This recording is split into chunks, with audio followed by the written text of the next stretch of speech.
کیونکہ وہاں پہ اکثر جن کا مذہب اور مکتب ہے وہ عبادی بولتے ہیں ان کو، مالکی المکتب ہے، شیعوں کی طرح ہاتھ کھول کے نماز پڑھتے ہیں. وہاں کسی بھی مسجد سے اذان آئے ذرہ برابر بھی تعصب نہیں ہے کہ کون ہاتھ باندھ کے نماز پڑھ رہا ہے، کون ہاتھ کھول کے نماز پڑھ رہا ہے. یعنی واحد عرب ملک ہے جہاں شیعہ سکون سے رہتے ہیں، اور آج اٹیک بھی اسی ملک میں ہوا ہے شیعوں پر، جہاں کوئی سوچ بھی نہیں سکتا کہ عمان میں بھی کسی شیعہ پہ اٹیک ہو سکتا ہے. مطلب آج بھی ذکر امام حسین ان کو کھٹک رہا ہے، آج بھی وجود شیعت ان کو کھٹک رہا ہے. کہ ابن عباس کہتے ہیں کہ علی کا وجود بعض لوگوں کے لیے باعث تکلیف تھا، کیونکہ اگر اچھے سے اچھا بندہ موجود ہوگا تو لوگ بروں کو تانا دیں گے، لیکن اگر اچھائی نہیں ہوگی تو برے کو کوئی تانا نہیں دے گا. آج پوری دنیا کو کون کھٹک رہا ہے؟ ایک اسلامی ملک کھٹک رہا ہے. کیوں بھائی؟ کہ بھائی کسی کو پرابلم نہیں ہے، سارے صلح کرنے کے لیے تیار ہیں، سارے اسرائیل کو ماننے کے لیے تیار ہیں. یہ ایک ہی ملک ہے جو لوگوں کو جگانا شروع کر دیتا ہے، یہ ایک ہی قوم ہے جو لوگوں کو جگانا شروع کر دیتی ہے. ورنہ ہر طریقے سے انہوں نے سب کو منوا لیا تھا. یہ آپ مذاق مت سمجھیں کہ اچانک سے مثلا انہوں نے اٹیک کر دیا اسرائیل پر اور جس کے ریئیکشن میں اسرائیل نے اتنا بڑا جواب دیا. نہیں، یہ اسی لیے کیا گیا کیونکہ اگر وہ اٹیک نہ ہوتا اور آج اتنی شہادتیں ہو گئیں تو آج شرم آتی ہے بعض ملکوں کو یہ کہنے کے لیے کہ ہم اسرائیل کو ماننے کے لیے تیار ہیں. تو ایک اچھے انسان کا ہونا برے کے لیے بہت باعث خطرناک ہوتا ہے. ایک اچھا کسی کے لیے گالی بن جاتا ہے کہ لوگ بار بار کہتے ہیں کہ آپ چور ہو فلاں کی وجہ سے، آپ فاسق ہو فلاں کو دیکھو، آپ عبادت نہیں کرتے فلاں کو دیکھو. تو وجود اہل بیت حکمرانوں کو کھٹکتا تھا تبھی، حالانکہ اہل بیت نے کوئی لشکر کشی نہیں کی. آپ چوتھے امام کے بعد دیکھیں کسی امام نے لشکر کشی نہیں کی. پھر اہل بیت کو قتل کیوں کرتے تھے؟ پھر اہل بیت کو مارتے کیوں تھے؟ صرف ان کی فلسفی کی وجہ سے. وہ فلسفی تھی امر بالمعروف اور نہی عن المنکر. آج ہمارے بعض نادان خطیب اس چیز کی مخالفت کرتے ہیں. ارے معاشرے میں اچھائی نہیں ہوگی تو حسینیت کس طرح نظر کس طرح آئے گی؟ ولایت امیر المومنین کس طرح نظر آئے گی؟ ایک زندہ معاشرہ وہ ہوتا ہے جس میں اس کا دین زندہ ہو. ایک زندہ معاشرہ وہ ہوتا ہے جس میں اس کی ثقافت زندہ ہو. اگر ثقافت زینبی، اگر ثقافت حسینی ہمارے معاشرے میں نہیں تو کچھ بھی نہیں. مسئلہ اس چیز سے نہیں ہے. آپ انگلینڈ چلے جائیے، جتنے جلوس نکالیے، امام حسین کے علم بھی اٹھائیے، ان کو مسئلہ نام حسین سے نہیں ہے. لیکن اسی جلوس میں فلسطین کا جھنڈا لے کے نکالے، ان کو مسئلہ ہے. کہتے ہیں ہسٹری کے نعرے مارو لیکن اس کو آج پہ امپلیمنٹ نہیں کرو. مرا ہوا یزید جو قبر میں پڑا ہوا ہے اس پہ لعنت بھیجو، ہمیں کوئی مسئلہ نہیں. لیکن یہ مت کہو کہ جس کے اندر اس یزید کی صفات ہیں وہ بھی یزید ہے اور ہم بھی اس کے مقابلے میں آئیں گے. یہ جو فکر امام خمینی کی فکر تھی کہ قوموں کو زندہ کیا جائے، مسلمان مفتی مولوی صرف ممبر پر بیٹھ کر تاریخ کے قصے سناتا رہے، فلاں بہادر تھا، فلاں یہ تھا، فلاں وہ تھا. بھائی آپ کے اندر کون سی بہادری ہے؟ آج ہم یہ پڑھیں کہ امیر المؤمنین نے 1000 رکعت نماز پڑھی اور اس خطیب کو یہ شرم نہ آئے کہ میرا جوان 17 رکعت نماز نہیں پڑھتا. آج ہم سیدہ زینب کی چادر کی تو بات کریں، کیا ہم شیعہ سوسائٹیوں میں گاڑیوں میں نہیں جاتے؟ یہی انچولی، یہی نیو رضویہ، یہی جعفر تیار، یہی آپ کا سولجر بازار، کیا ایک خطیب گاڑی سے نہیں آتا؟ کیا اسے نہیں پتا کہ معاشرے کے حجاب کی صورتحال کیا ہے؟ کیا ہمیں نہیں پتا کہ ہمارے بچے یونیورسٹیز میں جاتے ہیں وہاں پہ کیا معاملات ہیں؟ کیا ہمیں نہیں پتا آفس میں جو لوگ کام کرتے ہیں ان کے معاملات کے کیا حال ہیں؟ لوگوں کے سوالوں سے پتا لگتا ہے کہ معاشرے میں کون سی بیماریاں ہیں. اور میں ممبر پر سیدہ زینب کی چادر پہ تو پڑھوں لیکن یہ درد میرے دل میں نہ ہو کہ قوم کی کسی بچی کے سر سے چادر آج اتر رہی ہے. میں امیر المومنین کی نماز پہ تو پڑھوں، 4 شعر بھی لوگوں کو سناؤں، لیکن یہ درد نہ ہو کہ آج کا جوان 17 رکعت نماز بھی نہیں پڑھ پا رہا، کہ معاشرہ دن بدن پیچھے چلتا جا رہا ہے. کہ ایک بچہ یونیورسٹی جائے تو دیندار 4 سال کے بعد نکلے تو اس کا دین ختم ہو جائے. آج یہ ماحول آپ کی یونیورسٹیز کا بنا دیا گیا، یہ ماحول سوسائٹیز کا بنا دیا گیا کہ بڑی آسانی سے کوئی بولے کہ مولانا نامحرموں کے ساتھ اتنے تعلقات ہیں، کبھی کبھی نہ لگے، حسن حسن نہ لگے، یہ پہچان ہی ختم ہو جائے. تو یہ دین مردہ ہو چکا ہے. پھر صرف شعار دین باقی رہے گا کہ جس طرح آج برملا پاکستان کا مطلب کیا کہ لا الہ الا اللہ، تو نعرے مارنے میں کیا ہے کہ پاکستان کا مطلب یہ، لیکن وہ مطلب کیا آپ کو نظر بھی آتا ہے کہ نہیں؟ تبھی ہمیشہ آغا قراتی کہتے ہیں نعرہ مارنا، ادعا کرنا، اس پر بھی روایتیں ہیں کہ مدعی کون ہوتا ہے. میں نے پچھلے سال پڑھا تھا ادعا کرنا دنیا کا آسان ترین کام ہے. مجلس میں آنا, مجلس امام حسین سننا آسان ہے, لیکن خود کو اہل بیت کے نیٹ ورک کے اندر ڈال کر ویسی زندگی گزارنا یہ مشکل تھا جس پر اہل بیت لانا چاہتے تھے. خط لکھنا امام حسین کو بڑا آسان ہے, مولا حسین آ جائیے, اپنی جانیں آپ پر قربان کریں گے. لیکن کتنے لوگ تھے جناب مسلم ابن عقیل کے پیچھے, کتنے لوگ تھے جو امام حسین کے پاس کربلا میں پہنچے. ایک ریزن, ابن زیاد نے موت کا خوف دیا. جس طرح آج اتنا مجمع بیٹھا ہے, ابن زیاد نے مجمع کو دیکھا اور کہا کہ میں وہ فصلیں دیکھ رہا ہوں جو کٹنے کے لیے تیار ہیں, مطلب تمہارے سر جو ہیں کٹنے کے لیے تیار ہیں, موت سے ڈر گئے. دوسرا, جو حکومت سبسڈی دیتی تھی عوام کو, کہا کہ آج کے بعد اس سبسڈی کو بند کر دیں گے جو حسین ابن علی کی مدد کے لیے جائے گا. مال کی محبت, جان کا خوف, جس کی وجہ سے امام حسین کو انہوں نے چھوڑ دیا اور فرزند رسول کربلا کے میدان میں تک و تنہا کیا ہو گئے, شہید ہو گئے. تو اگر حسینی معاشرہ بناؤ گے, کیوں امام زمانہ اپنی توقیات میں فرماتے وَلَوْ اجْتَمَعَ شِيَعَتُنَا, فرماتے اگر ہمارے شیعہ قلبی طور پر جمع ہو جائیں, اعتقادی طور پر جمع ہو جائیں, اعمال کے اعتبار سے جمع ہو جائیں, قول فعل عمل اگر ان کا ایک ہو جائے, تو فرمائے ہمارا ظہور بڑا قریب ہے, ہم آ جائیں, مولا آ جائیں. پھر وہی کیفیت اگر ہو جائے کہ امام کے لیے کوئی قربانی نہ دے سکے, امام کے فرمان پر کم, اب تو نہیں مولانا امام آئیں گے تو ہم کریں گے. بھائی ابھی کرو نا, یہ کیا بات ہے کہ امام آئیں گے تو ہم کریں گے؟ ابھی 24 گھنٹے کیا میرے ایسے ہیں کہ امام زمانہ مجھ سے کیا ہو جائیں, راضی ہو جائیں. نعمت جو سب سے بڑی امام حسین دے کر گئے, امر بالمعروف. عبد الملک مروان جب حاکم بنے, انہوں نے حکومت ہائے اسلامی میں امر بالمعروف پر پابندی لگا دی. پہلا خطبہ جو اس نے دیا وہ تقوی پہ دیا. اس نے کہا اے لوگوں, میں نے سنا ہے تم دوسروں کو تقوی کی دعوت دیتے ہو, لیکن تمہارے اندر خود تقوی نہیں ہے, لہذا آج کے بعد اگر کسی نے کسی کو تقوی کی دعوت دی, میں اس کا سر کاٹ دوں گا. تو مسلم معاشرے میں یہ بولنا لوگوں نے چھوڑ دیا کہ بھائی متقی بننا ہے, خود بنو, کسی اور کو کیوں بول رہے ہو؟ کوئی برائی کر رہا ہے کرتا رہے, آپ کا کیا جائے, کوئی گناہ کر رہا ہے کرتا رہے, آپ کا کیا جائے. وہی سیکولرزم کا کانسیپٹ کہ ہر بندہ اپنے گھر کے اندر رہے, باہر کیا ہو رہا ہے آپ کا نہ جائے. اب انسان گھر کے اندر تو نہیں, انسان سوسائٹی میں رہتا ہے, انسان اسکول میں جاتا ہے, انسان جاب میں جاتا ہے. آج ٹی وی آپ کے اوپر کتنا اثر رکھتی ہے, آج میڈیا آپ کے بچے کے اوپر کتنا اثر رکھتا ہے کہ جو آپ دیکھتے ہو وہ آپ کے وجود کا حصہ بن جاتا ہے, اس کی محبت آپ کے دل میں آ جاتی ہے. وہاں سے شروع ہوا. ایک شخص ہے مائیکل کو, اس نے کتاب لکھی ہے, مسیحی کرسچن واشنگٹن کا رہنے والا, کتاب لکھی. اس کا ترجمہ پرشن میں مجھے نہیں پتا اردو میں ہوا کہ نہیں, مختلف زبانوں میں اس کی کتاب کا ترجمہ ہوا. کتاب کا ٹاپک ہے امر بالمعروف والنہی عن المنکر. یہ کتاب اس نے کب لکھی؟ جب واشنگٹن میں ایک میٹرو میں کسی نشے زدہ بندے نے, شراب کی عالم میں تھا, اس نے کسی خاتون پہ اٹیک کیا اور اٹیک کرنے کے بعد اس کی عزت پہ ہاتھ ڈالا. تو یہ کہتا ہے میں میٹرو کے یہ واقعہ دیکھ رہا تھا اور میں نے ویڈیو میں دیکھا کہ سارے لوگ کھڑے تھے لیکن کسی نے اس خاتون کو بچایا نہیں. یہ اس معاشرے کی نشانی ہے جس میں امر بالمعروف نہیں, مطلب کوئی مرتا ہے تو مرے, کسی کی عزت جاتی ہے تو چلی جائے. کہتا میں نے سوچا اتنے دین آئے, کسی دین میں یہ تربیت عوام کو نہیں دی گئی کہ آپ برائی کو دیکھو تو روکو. کہتا جب میں ادیان کی تلاش میں نکلا تو میں اسلام تک پہنچا. اسلام میں جب میں نے اسٹڈی کیا کہ کس نے امر بالمعروف کو اتنا اونچا کیا تو میں نے اہل بیت تک پہنچا, اور اہل بیت تک پہنچنے کے بعد میں کربلا میں حسین ابن علی تک پہنچا کہ امت دیکھ رہی تھی نبی کے نواسے کو کاٹا جا رہا تھا, امت دیکھ رہی تھی اور لئی حسین کے ہونٹوں پہ چھڑی مار رہا تھا, امت دیکھ رہی تھی اور نبی کی نواسیوں کو شام کی بازاروں میں لایا جا رہا تھا. یہ نشانی ایک مردہ معاشرے کی.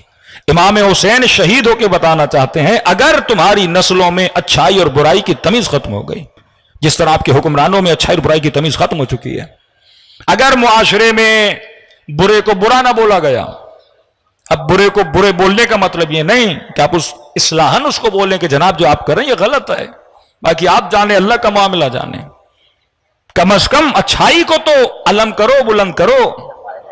کہ آج جس گھر پہ علم لگا ہے اس گھر کے نیچے رہنے والوں میں ادب عباس ہونا چاہیے. آج جو خاتون سیدہ زینب کا نام لیتی ہے اس کے وجود میں حیاء زینبی ہونی چاہیے. آج جو جوان جناب علی اکبر کا نوحہ پڑھتا ہے جناب علی اکبر والی بصیرت بھی ہونی چاہیے. آج جو جناب حر کے مصائب پہ روتا ہے اس کے وجود میں اطاعت امام ویسی ہو جیسے جناب حر میں تھی. ادب حر اس کے وجود میں ہونا چاہیے.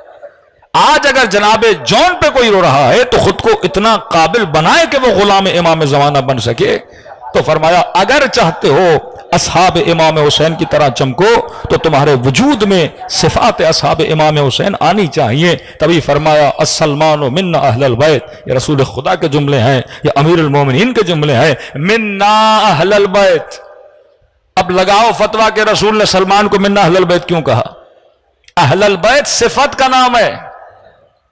منا اہل البیت, سید نہیں, بنو ہاشم نہیں, لیکن کہا منا اہل البیت. جس طرح قرآن میں ہے نا کہ وہ شخص کیا تھا؟ آل فرعون میں سے تھا, حالانکہ فرعون کا بچہ نہیں تھا, لیکن کہا من آل فرعون, رجل من آل فرعون. آل فرعون کا مطلب کیا ہے؟ جو فرعونی نظریے پہ عمل رکھے وہ آل فرعون کہا جاتا ہے. سلمان کو کیوں کہا منا اہل البیت کا؟ جب جب سلمان کو دیکھو گے تجھے تب تب علی کی یاد آئے گی. مطلب یہ 100% کس کے نظریے پہ چلتا تھا؟ امیر المومنین کے نظریے پہ عمل کرتا تھا. سید نہیں, بنو ہاشم نہیں, عرب نہیں, قرشی نہیں, لیکن کہا منا اہل البیت کیونکہ اس کے اندر وہ صفات بن گئی. فرمایا آج اگر کوئی حسرت کھا رہا ہے کہ میں اصحاب امام حسین میں سے بنوں, فرمایا وہ صفات اپنے اندر پیدا کرو. کیوں کہا من مات علی حب آل محمد مات شہیدا؟ جو ان کی محبت پہ دنیا سے چلا جائے وہ شہید ہو کے دنیا سے چلا گیا. تو وہ صفات اگر میرے اندر آ جائیں اور وہی خواہش اور طلب ہو میرے اندر کہ واقعاً اگر میرا مولا ہوتا میں جان کو قربان کرتا, تو کہ ملائک کہیں گے یہ دنیا سے شہید ہو کے چلا گیا. صلوات پڑھے محمد و آل محمد.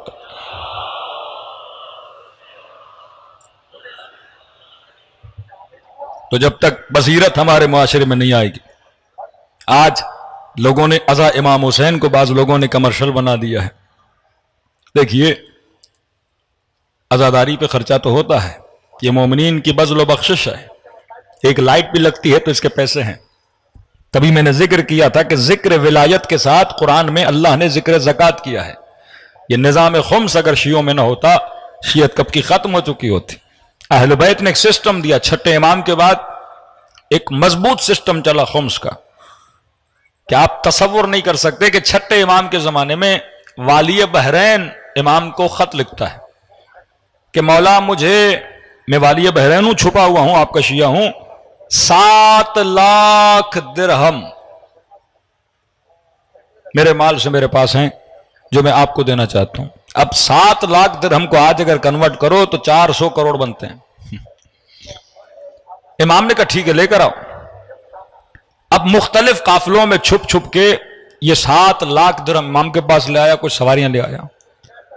آپ کے چھٹے امام نے اس سے لیے, شکریہ ادا کیا اور کہا کہ جو ہمارا حق تھا تو ہمیں دینے آیا, شکریہ. اور امام نے کہا اب جو تو نے دیا میں واپس تجھے ہی دے رہا ہوں, تو لے جا. اور کہا کہ جنت کی ضمانت بھی لکھ کے دے رہا ہوں کہ تو جنتی ہے, جس نے اتنی بذل و بخشش کی. اب مولا سے واپس کیوں دے رہے ہیں؟ کہا یہ لے جا اور بحرین میں جتنا ہو سکے ہمارے شیعوں کی کیا کر, جا کے مدد کر. کہ آج 80% بحرین میں آپ کو کیا نظر آتے ہیں؟ شیعہ نظر آتے ہیں. 2 مومنین کا آپس میں جھگڑا ہوتا ہے, مولا کا وکیل ان میں صلح کرواتا ہے, آخر میں جھگڑا جا کے ختم ہوتا ہے 400 درہم پہ, کہ ایک بندے نے 400 دینے, وہ اپنی جیب سے ان کو دیتا ہے, کہتا ہے ایک شرط پہ میں ایک مومن کا جھگڑا ختم کر رہا ہوں, پیسے میں دے رہا ہوں, اب لڑو نہیں پیسوں کی وجہ سے, 1 لاکھ کی وجہ سے, 5 لاکھ کی وجہ سے, 10 لاکھ کی وجہ سے 2 مومن لڑ رہے ہیں اور ایک سرمایہ دار کے پاس گئے کہ ہماری صلح کرائیے. کہتا ٹھیک ہے جناب آپ نے 10 لاکھ دینے ہیں, لیکن یہ نہیں کہ اپنی جیب سے نکال کے 10 لاکھ دے تاکہ ان کا جھگڑا کیا ہو جائے, ختم ہو جائے. یہ فکر نظام ولایت میں رہنے والوں کی تھی. اس نے 600 درہم ان کے دی, اختلاف ختم کروایا اور کہا کہ یہ اپنی طرف سے نہیں دے رہا, یہ پیسے میرے چھٹے امام نے مجھے دیے, اور کہا کہ جب 2 شیعوں کا آپس میں پیسے کی وجہ سے جھگڑا ہو جائے یہ پیسہ دینا اور جھگڑا ختم کروانا. کہ بس امام نے ایک شرط رکھی ہے, جب جھگڑا ختم ہو جائے کہیں پر بھی ایک دوسرے کی برائی نہ کیا کرو, کہیں پر بھی ایک دوسرے کے خلاف نہ بولا کرو. کہا یہ ہم پسند نہیں کرتے کہ شیعہ شیعہ سے لڑے, ہم پسند نہیں کرتے کہ شیعہ شیعہ کے خلاف بولے.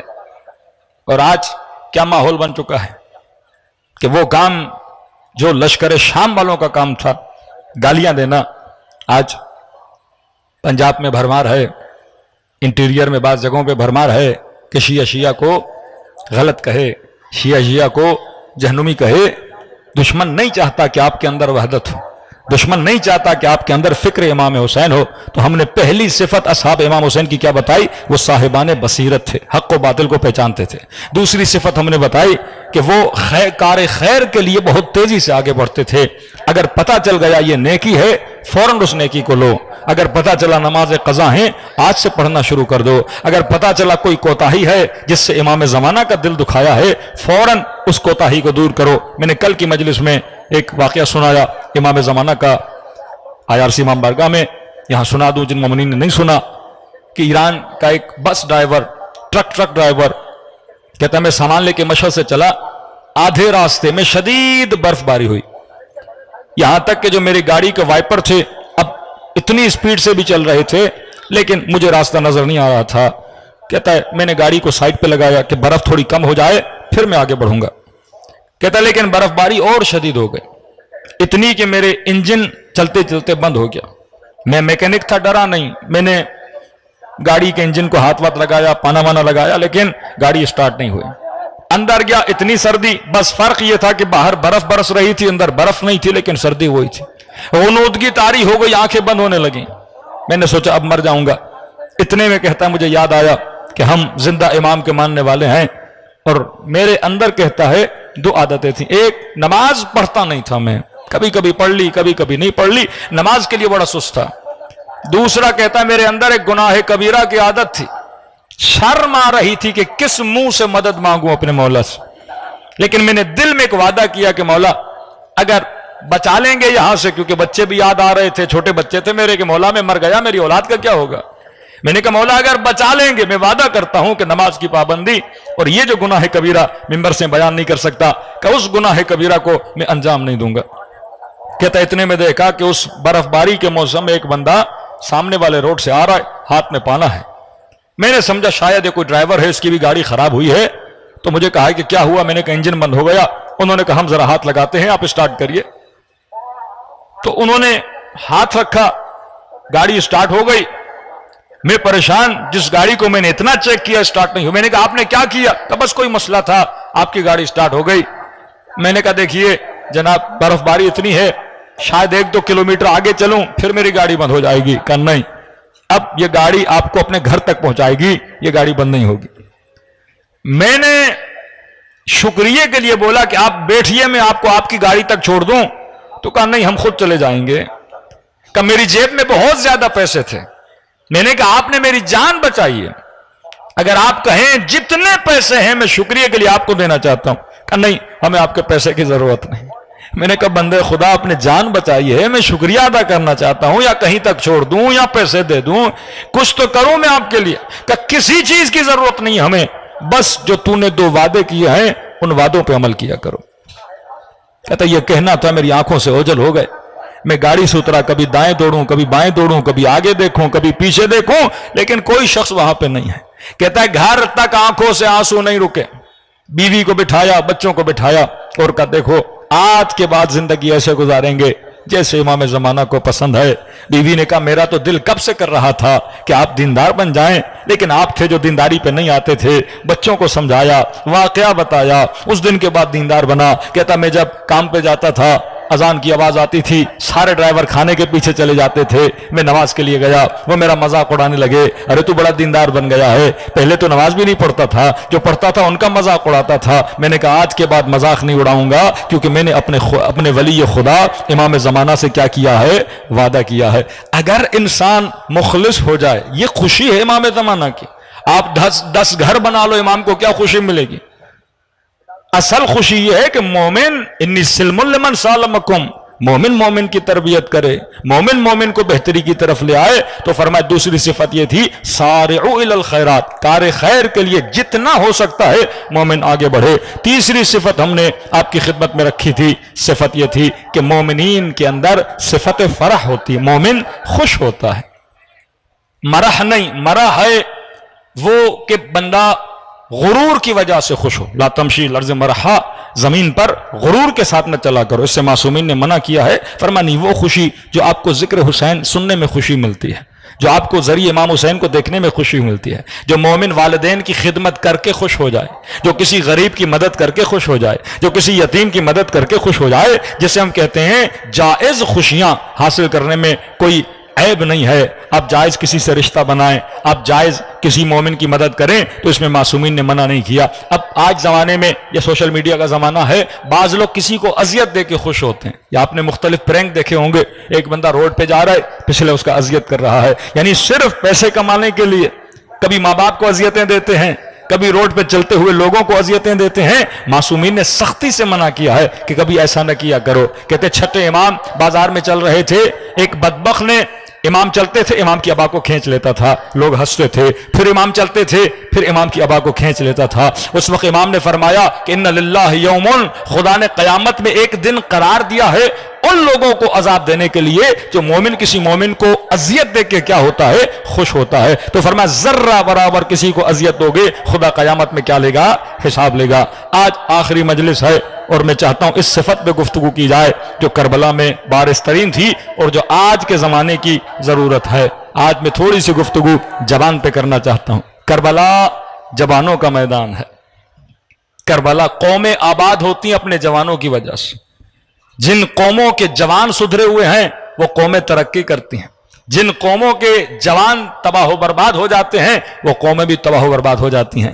آج دشمن سب سے زیادہ جس چیز پہ فوکس کرتا ہے وہ جوان پہ کرتا ہے کہ جوانوں کے دین کو چرایا جائے، جوانوں کے ایمان کو چرایا جائے۔ تو اب کون سا جوان ہے جو خود کو بچا سکتا ہے؟ معصومین فرماتے ہیں جوان اپنی جوانی کی قدر و قیمت کیا کرو۔ کہا دو چیزیں ہیں جو جانے کے بعد تمہیں واپس نہیں ملتی۔ مولا وہ کون سی چیزیں ہیں؟ فرمایا ایک صحت، ایک جوانی۔ صحت کی قدر و قیمت جانا کرو، کسی مریض سے جا کے پوچھو کہ واقعاً صحت کی کیا قیمت ہے، اور کسی بوڑھے سے جا کے پوچھو کہ جوانی کی قیمت کیا ہے۔ یا لیت شباب و متا یعود، جب بوڑھے ہو جاؤ گے تو حسرت کھاؤ گے یہ جوانی واپس آ جائے، کیونکہ جوانی میں قدرت عروج پر ہوتی ہے، جوانی میں شہوات عروج پر ہوتی ہیں، جوانی میں خواہشات عروج پر ہوتی ہیں، جوانی میں پرواز عروج پر ہوتی ہے، انسان سب کچھ کرنا چاہتا ہے۔ فرمایا شیطان جتنا زور لیتا ہے وہ جوانی پہ دیتا ہے۔ جوانی میں اگر کسی نے خود کو بچا لیا، جوان کی عبادت بوڑھے کی لاکھ عبادتوں سے بہتر ہے، جوان کی نیت کسی بوڑھے کی لاکھ نیتوں سے بہتر ہے، کیونکہ جوانی میں انسان پروان چڑھتا ہے۔ کربلا کے میدان کا جوان جناب علی اکبر، کربلا کے میدان کا نوجوان جناب قاسم، یہ کربلا جوانوں کا میدان ہے۔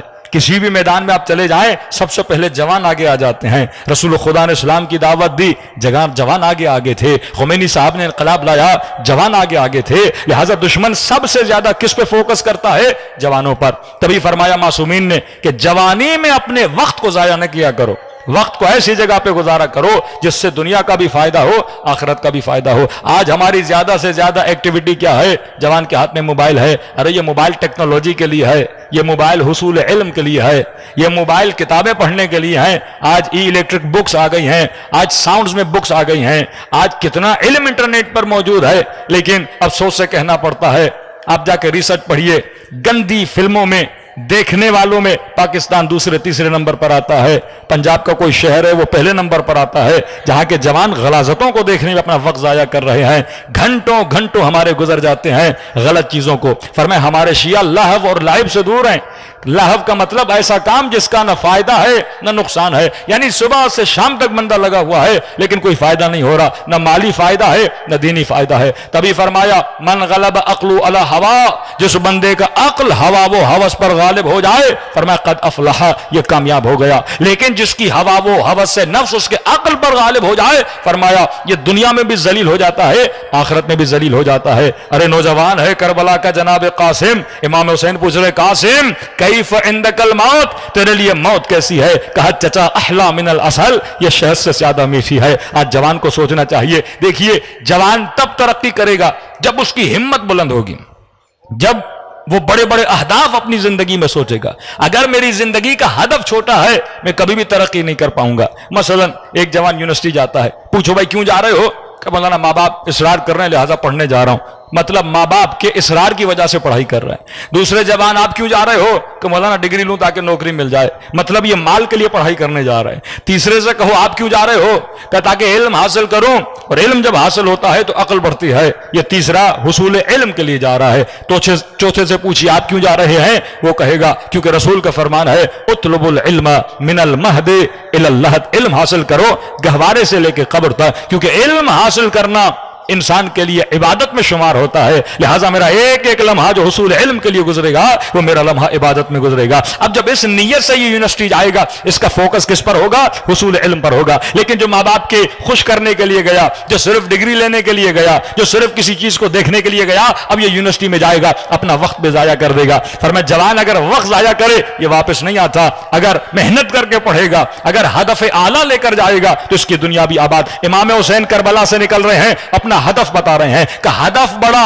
بندے کی پرواز بڑی. ہدف بتا رہے ہیں کہ میں نانا کے دین کو زندہ کرنے جا رہا ہوں اور امت سے بدعتوں کو ختم کرنے جا رہا ہوں. اگر آپ کا ہدف یہ بنا, ہدف اگر اعلیٰ بنا تو آپ محنت کر کے علم بھی حاصل کرو گے, لیکن اگر ہدف نیچے آ گیا تو آپ کی زندگی سے محنت بھی کیا ہو جائے گی, ختم ہو جائے گی. دوسری چیز جوانوں کے لیے فرمایا, جوانوں یہ رسول خدا کا فرمان ہے سالم تفریح کیا کرو. آج ہماری ایکٹیویٹی, جوان اگر خود کو خوش کرنے جاتا ہے, کہیں گھومنے جاتا ہے تو کہاں جا رہا ہے؟ آج تفریح ناسالم ہے کہ آپ کا بچہ 4 گھنٹے پلے اسٹیشن پہ بیٹھ جاتا ہے, 6 گھنٹے کسی ڈراموں کی سیریز پہ لگ جاتا ہے. فرمایا یہ وقت ضائع کر رہا ہے. سالم تفریح, رسول خدا کیا کرنے جاتے تھے, بدن کی ایکٹیویٹیز کو انجام دیتے تھے. تیر اندازی, وہ تفریح جس کا تعلق بدن سے, کیونکہ مومن اور شیعہ کی نشانی دن میں 51 رکعت نماز پڑھتا ہے, یہ بدن کی ایکٹیویٹی ہے, مطلب ذکر خدا بھی ہے, بدن کی ایکٹیویٹی بھی ہے کہ مومن سالم تفریح کرے. تیسری صفت جوانوں کے لیے رسول خدا ماں باپ کو کہتے فرمایا ویلن, ویل ہو آخری زمانے کے ماں باپ پر جو اپنے بچوں کی دنیا کی تو فکر کریں گے لیکن آخرت کی فکر نہیں کریں گے. اصحاب نے کہا یا رسول اللہ یہ کن ماں باپ کی بات کر رہے ہیں, جو مشرک ہوں گے؟ کہا نہیں, میں مومنوں کی بات کر رہا ہوں. اسے یہ فکر تو ہوگی بچے کی سیمسٹر کا 1 لاکھ ادا کر رہا ہوں اور بچے سے پوچھتا ہے کہ آپ کا رزلٹ کیا آیا. اگر رزلٹ لو ہو تو غصہ شروع ہو جاتا ہے کہ میں نے اتنا پیسہ لگایا لیکن آپ کا رزلٹ کم کیوں آ رہا ہے. لیکن اسے یہ فکر نہیں کہ بیٹا صبح کی نماز پڑھ رہا ہے کہ نہیں, بیٹی حجاب کر رہی ہے کہ نہیں, یہ زبان سے اچھا کلام ادا کرتا ہے کہ نہیں. تو جب تک نسلوں کے دین کی پرواہ نہیں کریں گے تب تک نسلیں باقی نہیں رہیں گی. امام حسین کو اتنا درد ہے امت رسول کے لیے کہ یہ جملے کہہ رہے ہیں خرجت الاصلاح امتی, میں نکلا اپنے جد کی امت کی اصلاح کروں. کیونکہ اگر آج دین نہ بچا ہماری نسلوں کا, دشمن تو ہر چیز آپ کی لے چکا ہے, بس یہی دین آپ کے پاس باقی ہے. تو فرمایا حفاظت دین, حفاظت جوانی اس عمر میں بہت ضروری ہے. اگر جوانی میں اپنے ایمان کو نہ بچایا. چوتھی صفت اور آخری صفت فرمایا اے جوان عادتیں جوانی میں اچھی بناؤ, کیونکہ اگر جوانی میں بری عادت ہو گئی آپ کی اس وقت کی عادتیں بڑھاپے تک آپ کے ساتھ چلیں گی. جس طرح آپ مجلس میں آتے ہو آپ کی عادت بن چکی, اب جب تک بوڑھے ہوگے مجلس میں آؤ گے. ماتم کرتے ہو عادت بن چکی, بوڑھے ہو جاؤ گے ماتم کرتے رہو گے. خدا نہ خواستہ کسی جوان کو نگاہ حرام کی عادت ہے, بوڑھا ہو جائے گا بدن میں شہوت نہیں ہوگی, لیکن کیونکہ عادت ہوگی یہ چشم چران بن جائے گا, بار بار دیکھتا رہے گا, کیونکہ جوانی کی عادت ہے. کہ جو عادتیں جوانی میں بنتی ہیں وہ پختہ ہو جاتی ہیں. تو جوانی میں اچھی عادت بناؤ. کہ اچھی عادت کیسے بنائیں؟ کہ اچھے افراد کے ساتھ ہم نشینی کیا کرو, صلحاء کے ساتھ بیٹھا کرو, اچھے لوگوں کے ساتھ بیٹھا کرو, جن کے ساتھ بیٹھنے سے تجھے خدا کی یاد آئے, جن کے ساتھ بیٹھو تو اہل بیت کی یاد آئے, جن کے ساتھ بیٹھو تو اچھے اخلاق کی یاد آئے. تو ہم نشینی اچھے لوگوں کے ساتھ. دوسرا فرمایا فقیر ہے وہ بندہ جس کی زندگی میں محبت نہیں ہے. فرمایا کبھی بھی جس کی زندگی میں محبت نہیں اس کی زندگی میں غم ہے. تو فرمایا کسی ایسے محبوب کو ڈھونڈا کرو جو تجھے کس کی یاد دلائے؟ پروردگار عالم کی یاد دلائے. جو تمہیں, تبھی میں نے اس دن کہا تھا نا, ماسو فرماتے ہیں بہترین انعام کسی مومن کے لیے ہے وہ زوجہ صالح ہے, وہ والدین صالح ہیں, وہ صالح بھائی ہے, وہ صالح خاندان ہے. تو جتنا آپ اچھوں کے ساتھ رہو گے آپ اچھا بنو گے. کبھی نوٹ کیا ہے 10 دن مجلس امام حسین میں آئے آپ کے وجود میں کتنی تبدیلی آ جاتی ہے, کتنی روحانیت آ جاتی ہے. 3 دن کربلا جاتے ہو کتنی روحانیت آ جاتی ہے. کیوں؟ کیونکہ اس وقت آپ ہم نشین ہو مجلس امام حسین میں, امام حسین کے عزاداروں کے. نزول ملائکہ ہو رہا ہے, نزول رحمت ہو رہا ہے, ذکر امام حسین خود رحمت ہے. تو فرمایا اگر اچھوں کے ساتھ ہم نشین بنو گے تو زندگی میں اثر ہوگا. اب شاید کوئی جوان کہے کہ مولانا آج 9ویں مجلس ہے اور 10 کے بعد تو ہر بندہ اپنی ایکٹیویٹی میں مشغول ہو جائے گا. ہم اس کو کنٹینیو کیسے رکھیں؟ تو ضروری نہیں صرف مجلس کو سننا انسان کو روحانیت میں ڈالتا ہے. ابھی آپ کو 10 دن عادت ہو گئی نا، 1 گھنٹہ کم از کم ہر مومن مجلس سنتا ہے. 10 دن جیسے ختم ہو جائیں تو اگر مجلس نہیں سن سکتے تو فرمایا کم از کم روٹین بنا دو، آدھا گھنٹہ صرف آدھا گھنٹہ میں کوئی نہ کوئی اسلامی کتاب پڑھوں گا. کئی کہتے ہیں مولانا کون سی کتاب سب سے اچھی ہے؟ تو میں ایک مشورہ دے رہا ہوں، اگلے سال تک زندگی رہی، ملاقات ہوئی، آپ صرف اس پہ عمل کریں اور 6 مہینے کے بعد 8 مہینے کے بعد آپ مجھے اس کا رزلٹ دیں. آپ روٹین بنا دیں کہ ڈیلی آدھا گھنٹہ تفسیر قرآن پڑھیں، بسم اللہ سے شروع کریں، اگلے سال تک آپ اس کے رزلٹ دیکھیے. ایک عالم سے بھی 1 سال میں آپ کے پاس زیادہ علم ہوگا. کسی مولوی کے پاس بھی اتنا علم نہیں ہوگا جتنا آپ کے پاس علم آ جائے گا. صرف تفسیر قرآن پڑھیں. قبلہ اپنا محسن نجفی صاحب کی تفسیر بڑی اچھی ہے، وہی اٹھا لیں. آپ کسی کی بھی تفسیر اٹھائیں، بعض تفاسیر فضائلی ہوتی ہیں، فقہی ہوتی ہیں، نہیں، ایک جرنل تفسیر اٹھائیں. محسن نجفی صاحب کی اچھی تفسیر ہے، یا آغا قراتی کی تفسیر آ گئی ہے تو اس کو اٹھا لیں. تفسیر نور، کوئی بھی ایک تفسیر اٹھائیں، ایک کتاب خریدیں. قرآن آپ کو سمجھ میں آ گیا، پھر نہج البلاغہ بھی سمجھ میں آئے گا. قرآن سمجھ میں آ گیا، آپ بڑے سے بڑے مسلمان کے اعتراض کا جواب دے سکتے ہیں. ہاف این آور تفسیر قرآن کا مطالعہ کریں، اس کے نوٹ اپنی ڈائری پہ لکھیں اور اپنے وجود کے آئینے کو، اپنے وجود کی ذات کو قرآن کے آئینے میں دیکھنا شروع کریں گے. واللہ اتنا نور آئے گا جس کا کبھی آپ نے تصور نہیں کیا. صلوات پڑھے محمد و آل محمد پر.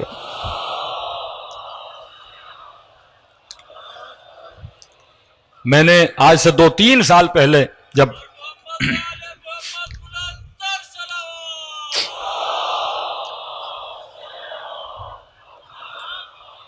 ایک نیت کی تھی اللہ کے حضور میں کہ میں تفسیر قرآن کے دروس کی ریکارڈنگ کرواؤں گا تاکہ کم از کم جوان گاڑی میں ہے تو سنتا ہوا جائے.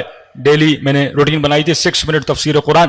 پھر یہ توفیق سلب ہو گئی، انشاءاللہ اس کو کیا جائے گا. تو لیکن کچھ لیکچرز ایک مومن نے سنے، کسی ویسٹرن کنٹریز کا مومن تھا، کہنے لگا مولانا ابھی میں تقریباً 2-3 جز تک پہنچ چکا ہوں، لیکن ایسے لگتا ہے کہ جیسے میرے سینے کو کسی نے کھول دیا. اتنی نورانیت آ گئی ہے. کہتے ہیں زندگی میں اتنا سکون اور اتنی خوشی آئی ہے کہ اس سے پہلے میں ڈپریشن میں تھا، پتہ نہیں کن چیزوں میں پڑا ہوا تھا، لیکن کہتا اب ایک ایسی عادت ہو گئی ہے کہ اگر ڈیلی آدھا گھنٹہ تفسیر قرآن، ظاہری قرآن کو پڑھنا اور ہے، لیکن جب آپ تفسیر پڑھو گے، اس کی نورانیت پڑھو گے، قرآن سے بہتر و برتر کوئی کتاب نہیں ہے. آپ تفسیر پڑھو گے، فضائل اہل بیت بھی نظر آئیں گے، تاریخ بھی نظر آئے گی، فقہ بھی نظر آئے گا، اخلاق بھی نظر آئے گا، معجزات انبیاء بھی نظر آئیں گے، اور آپ کا ایک رابطہ بنے گا پروردگار عالم کے ساتھ. مومن کو علم سے جدا نہیں ہونا چاہیے. آج آپ کہتے ہیں امام زمانہ سے ملنا ہے، یہ قرآن ہے، اس کو پڑھو، آپ کی امام زمانہ کے ساتھ بھی اچھے سے اچھی دوستی بن جائے گی اور امام زمانہ کا بھی محبوب بن جاؤ گے. جس کے دل میں خدا کی محبت ہے اس کی محبت امام زمانہ کے دل میں بھی آ جاتی ہے. میرے عزیز، کس طرح تربیت دی امام حسین نے اپنے بچوں کو. یہ تربیت ام البنین ہے. جوان تھے حضرت عباس کے بھائی. سیدہ زینب فرماتے آدھی رات کا وقت تھا، میں نے دیکھا کہ عباس بھائیوں کے خیمے میں گئے. کچھ بھائی ہیں 21 سال کے. ام البنین یعنی 4 بیٹوں کی ماں. کچھ ایسے تھے کہ مثلاً 6 مہینے کا تھا، 8 مہینے کا تھے، امام علی اسی سال شہید ہو گئے. یعنی جنہوں نے اپنے بابا کی صورت کو بھی نہیں دیکھا، یاد بھی نہیں تھا کہ بابا کیسے تھے. یہ جوان بھائی حضرت عباس نے اپنے جوان بھائیوں کو بٹھایا، کہا بھائیو کل کیا ارادہ ہے، کیونکہ کل جنگ ہے اور شہادت ہے. تو کہا کہ عباس آپ بڑے ہیں، جو آپ کہیں، کیونکہ اماں نے مدینے سے نکل رہے تھے، ہمیں آپ کے حوالے کیا تھا، جو آپ کا ارادہ تو ہمارا. کہ یاد رکھنا کہ ہم ام البنین کے بیٹے ہیں اور حسین زہرا کا لال ہے،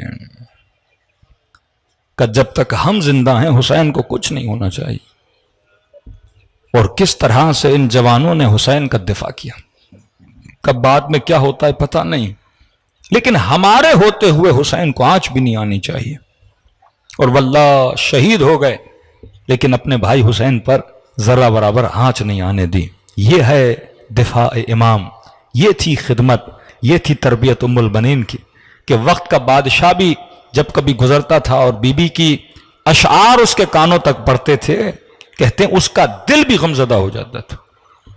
یہ بی بی جاتی تھی جنت البقیع اور اپنے ہاتھوں سے 4 قبریں بناتی تھی، بیٹوں پہ روتی تھیں، رونے کے بعد پھر قبریں اپنے ہاتھوں سے مٹاتی تھی، پھر ایک قبر بناتی تھی اور کہتی تھی زہرا میرے بیٹوں پہ رونے کے لیے تو ان کی ماں زندہ ہے، لیکن حسین پہ کون روئے گا؟ تو کہتی ہے جعفر میں تجھ پہ نہیں روؤں گی، عباس میں تجھ پہ نہیں روؤں گی، آج کے بعد میں حسین پہ روؤں گی۔ پھر مولا حسین کی قبر بناتی تھیں اور امام حسین پہ روتی رہتی تھی۔ ایسی معرفت اگر ماؤں میں ہو تو پھر بچے عباس جیسے پیدا ہوتے ہیں۔ سیرت امام حسین، راوی کہتا ہے مولا جب بھی نماز پڑھتے تھے تو مسجد میں، لیکن مستحب نمازیں حسین گھر میں پڑھتے تھے۔ کسی نے کہا کہ مولا گھر میں کیوں پڑھ رہے ہیں؟ تو فرمایا اللہ نے ایک 4 سالہ بچی دی ہے، وہ بچی میرا انتظار کرتی ہے۔ تربیت حسینی کہ بچی کو اپنے ساتھ بٹھا کے امام حسین کیا کر رہے ہیں؟ نماز پڑھ رہے ہیں۔ میرے عزیز، آج کی رات کی بڑی فضیلت ہے، جو جاگ سکتے ہیں آج کی رات جاگیں۔ مجلس کے سننے کے بعد غسل زیارت امام حسین کرنا اور اعمال شب عاشور انجام دینا۔ آج کی زیارت کا ثواب خود زیارت امام حسین کا ثواب ہے، کئی حجوں کا ثواب ہے۔ آج کی رات جناب سیدہ پرسہ لینے آتی ہیں، اور آج کی رات سب سے زیادہ جس کا دل غمگین ہے وہ حجت خدا کا دل غمگین ہے۔ دلوں کو کربلا کی طرف روانہ کریں، سلام کریں اور دعا بھی کریں کہ خدا ہمیں ایسا بنائے جیسے ہمارے امام زمانہ ہمیں دیکھنا چاہتے ہیں۔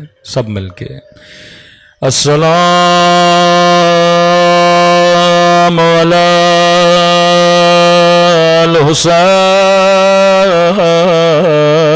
الحسین وعلی علی ابن الحسین وعلی اولاد الحسین وعلی اصحاب الحسین۔ بلند آواز سے السلام علی الحسین وعلی علی ابن الحسین۔ حسین کی صدا بلند وعلی اولاد الحسین وعلی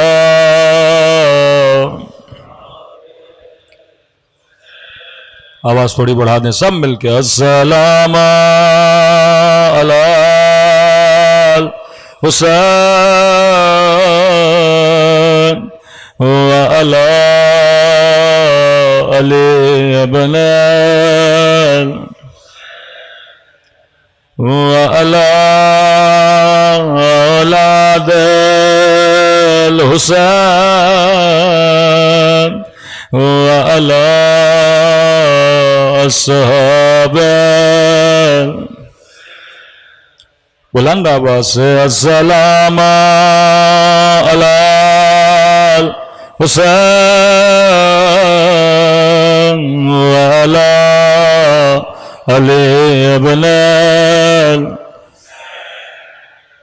وعلی اولاد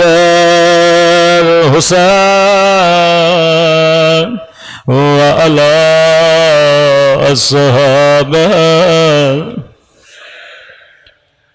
میرا سلام ہو زینب کی لٹی ہوئے چادر پہ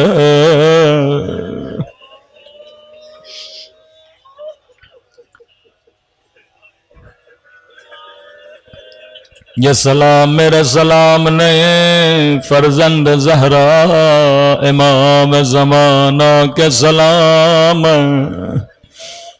چند جملے امام کی زبان سے سن کے رو فرمایا عزادار تو پانی روتا ہے لیکن تیرا امام زمانہ خون روتا ہے۔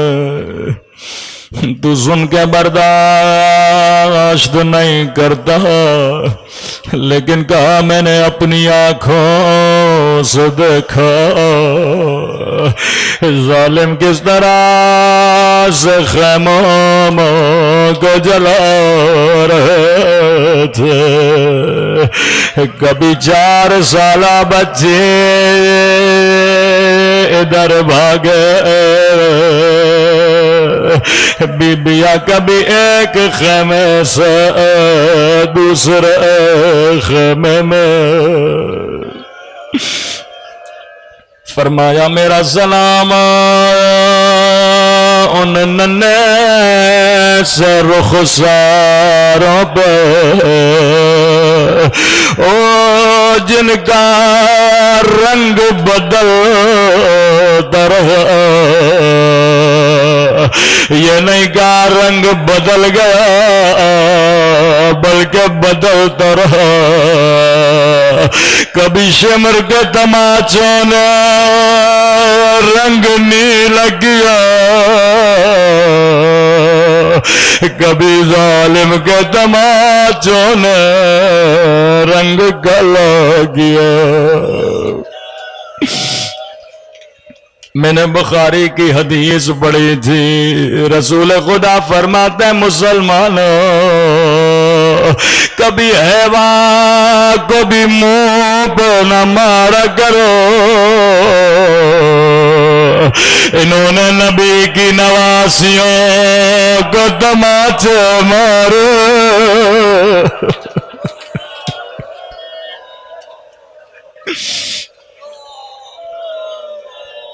نبی نے کہا حیوانوں کے چہروں کا بھی احترام کیا کرو۔ سنیں گے امام زمانہ کا جملہ، درد محسوس کریے گا، کتنی تکلیف ہے میرے مولا کو۔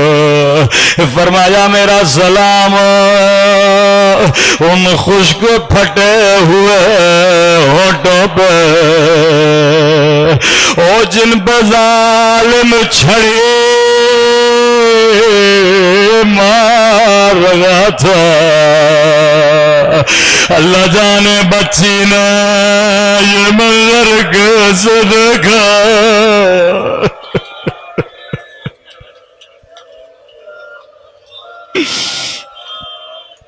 اللہ جانے میرے مولا نے یہ منظر کیسے دیکھا۔ میں نے عرض کیا مولا حسین کی عادت تھی، واجب نماز مسجد میں پڑھتے تھے، مستحب گھر میں پڑھتے تھے۔ کسی نے کہا مولا گھر کیوں جاتے ہیں؟ فرمایا اللہ نے مجھے بیٹی عطا کی ہے، یہ بچی میرا انتظار کرتی ہے۔ عزادارو مدینے سے مکہ، مکے سے کربلا، یہ بچی جب بھی نماز پڑھتی تھی 2 مصلے بچھایا کرتی تھی، ایک مصلہ اپنے لیے، ایک اپنے غریب الوطن بابا کے لیے۔ روایت کے جملے بڑے سخت ہیں، راوی کہتا ہے جب عصر عاشور کا وقت ہوا، سکینہ نے 2 مصلے بچھائے، دعا کے لیے ہاتھوں کو اٹھایا، او میرے اللہ میرے بابا کی خیر، او میرے اللہ میرا اکبر گیا واپس نہیں آیا، میرا چچا عباس گیا واپس نہیں آیا، اے خدا سکینہ کو بابا کی زیارت کرا لے۔ لیکن بچی کو کون سمجھائے، سکینہ ابھی بابا نہیں آئے گا۔ راوی کہتا ہے بچی کو کسی کے چلنے کی آواز آئی، 4 سالہ بچے دوڑی دوڑی خیمے سے باہر گئے، شاید میرا بابا آیا سنو گے بچی نے کیا دیکھا؟ سکینہ نے دیکھا شمر ہے، ہاتھ میں تازیانہ، او خدا کسی بچی کو بابا کا قاتل نہ دکھا۔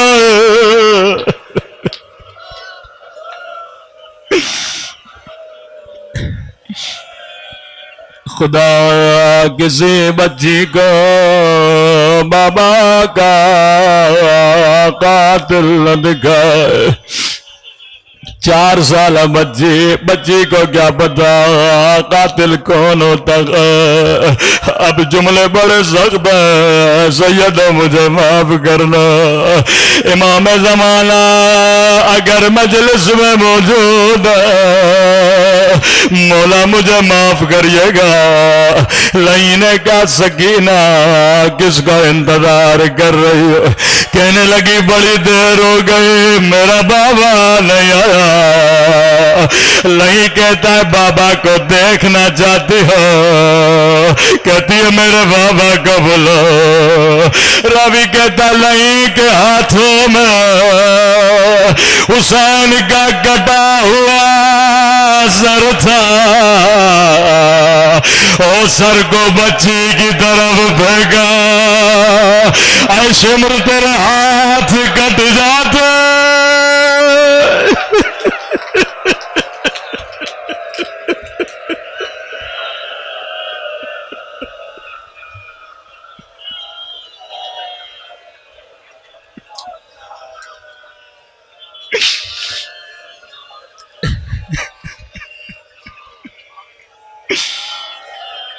اے شمر تیرے ہاتھ کٹ جاتے، تو کبھی میرے مولا کا سر نہ پھینکتا۔ بچی بابا بابا او میرے غریب الوطن بابا کرتے ہوئے آگے بڑھے۔ اب یہ میرا تصور ہے، روایت کے جملے نہیں۔ شاید بچی نے بابا سے پیار میں یہ کہا میرے غریب الوطن بابا، میرے تھکے ہوئے بابا، او بابا اکبر کا لاشا تو نے اٹھایا، عباس کے بالوں تو نے اٹھائے، او قاسم کی لاش کے ٹکڑے تو نے اٹھائے، او لاشیں اٹھا اٹھا کر تھک جانے والے، او بابا 3 برس تو نے مجھے اپنے سینے پہ سلایا، آج آجا میرے سینے پہ سو جا۔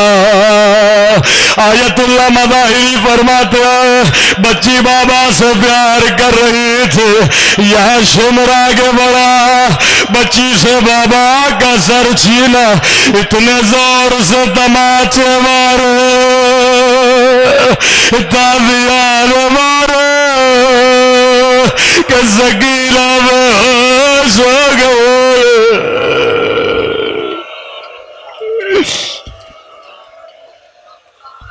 میں قربان حسین کی 4 سالہ بچی پر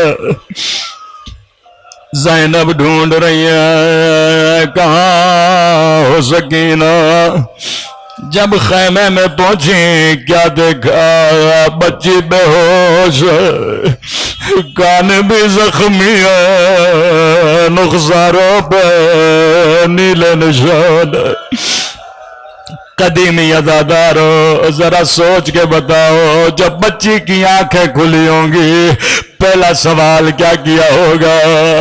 بچی نے یہ نہیں کہا پھپھی اماں میرا بابا مارا گیا، بچی نے یہ نہیں کہا پھپھی اماں مجھے ظالم نے تماچے مارے، بچی نے یہ بھی نہیں کہا پھپھی اماں میرے در چھیلے گئے۔ او میری ماں بہنوں مجلس میں آنے والیوں سنو، سکینہ نے پہلا سوال کیا کیا؟